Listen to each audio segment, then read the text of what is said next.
నమస్తే, welcome to ఏడియన్ news.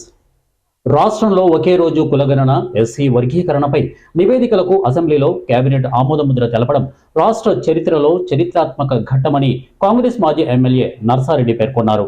Siddipet జిల్లా గజ్వేల్ పట్టణంలోని అంబేద్కర్ చౌరస్తా కూడలిలో శుక్రవారం సీఎం రేవంత్ రెడ్డి చిత్రపటానికి కాంగ్రెస్ పార్టీ శ్రేణులతో కలిసి దళిత సంఘాల నేతలు పాలాభిషేకం చేసి బాణసంచా కాల్చి మిఠాయిలు పంచుకున్నారు.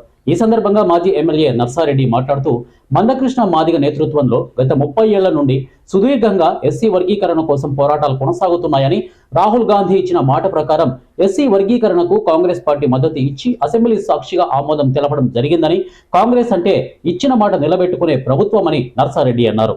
గత పాలకులు దళితుణ్ణి ముఖ్యమంత్రి చేస్తారని మాట ఇచ్చి దళితుల ఓట్లు సంపాదించారే తప్ప దళితులకు ఎలాంటి న్యాయం చేయలేదని అన్నారు. కులగణన ద్వారా రాజకీయంగా బీసీలకు 42% రిజర్వేషన్ కల్పిస్తామని, ప్రతిపక్ష పార్టీలకు దమ్ముంటే బీసీలను రాజకీయంగా స్థానం కల్పించాలని ఆయన కోరారు. చరిత్రలోనే తెలంగాణ కాంగ్రెస్ ప్రభుత్వ ఆధ్వర్యంలో, రేవంత్ అన్న ఆధ్వర్యంలో నిన్ననే అసెంబ్లీలో వర్గీకరణ గురించి బిల్ పాస్ చేసి, తెలంగాణ అంటేనే మన వివిధ బడుగు వర్గాల గురించి కాంగ్రెస్ పార్టీ ఎప్పుడు కూడా నిలబడుతుంది, మాట మీద నిలబడుతుంది అనే ఆలోచనతోనే ఎవ్వరు చేయని విధంగా రాహుల్ గాంధీ గారు ఆ రోజు చెప్పారు, ఎలక్షన్లో కాంగ్రెస్ ప్రభుత్వం రాకముందే మేము చేసి చూపెడతాము తప్పక ఎస్సీ వర్గీకరణ.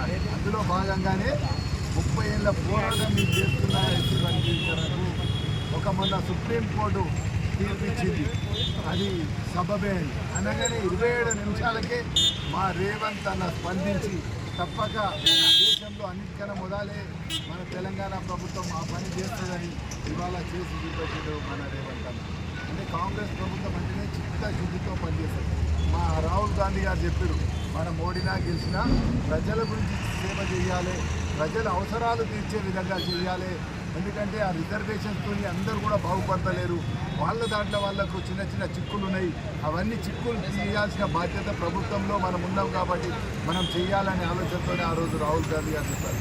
మరి మనం చూస్తున్నాం, మోడీ గారు చేస్తా అని మన మందకృష్ణని పిలిపించుకుంటారు, లేకపోతే బీసీ కృష్ణని పిలిపించుకుంటారు, కానీ వాళ్ళకి చేయాలనే ఆలోచన లేదు. అదేవిధంగా మన కేసీఆర్ కూడా ఎప్పుడు మాటలు చెప్తాడు, దళిత ముఖ్యమంత్రి అన్నాడు, 3 ఎకరాలు అన్నాడు, కానీ దళితులకు చేసింది లేదు. కానీ కాంగ్రెస్ ప్రభుత్వం అట్లా కాదు, అనుకున్నది చేసి చూపెట్టినప్పుడే ప్రజలు మనబడించారు. ప్రజల అవసరాలు తీర్చే విధంగా ఎస్సీ వర్గీకరణ చేసి చూపెట్టాము. అదేవిధంగా నేను అసెంబ్లీలో కూడా మా రేవంత్ అన్న గారు ఛాలెంజ్ చేశాను, మేము 42 ఇవ్వగానే 27 నిమిషాలలోనే తెలంగాణ ముఖ్యమంత్రి రేవంత్ రెడ్డి గారు 27 నిమిషాలలోనే చారిత్రాత్మక నిర్ణయం తీసుకొని మేము మద్దతు ఇస్తాం, ఎస్సీ వర్గీకరణ అమలు చేస్తామని నిరూపించిన ఏకైక వ్యక్తి, దేశంలోనే డైనమిక్ ముఖ్యమంత్రిగా పేరు పొందిన రేవంత్ రెడ్డి గారికి కృతజ్ఞతలు మాదిగ సామాజిక వర్గం తరఫున ధన్యవాదాలు తెలియజేస్తూ, అలాగే ముందుగా ఎస్సీల కొరకు ఎలాంటి సమస్యలు వచ్చినప్పటికీ అధిగమించి ఎస్సీ వర్గీకరణను అమలు చేస్తానని మాట ఇచ్చినందుకు మేము మాదిగ సామాజిక వర్గం తరఫున ముఖ్యమంత్రి గారికి ధన్యవాదాలు తెలియజేస్తున్నాం.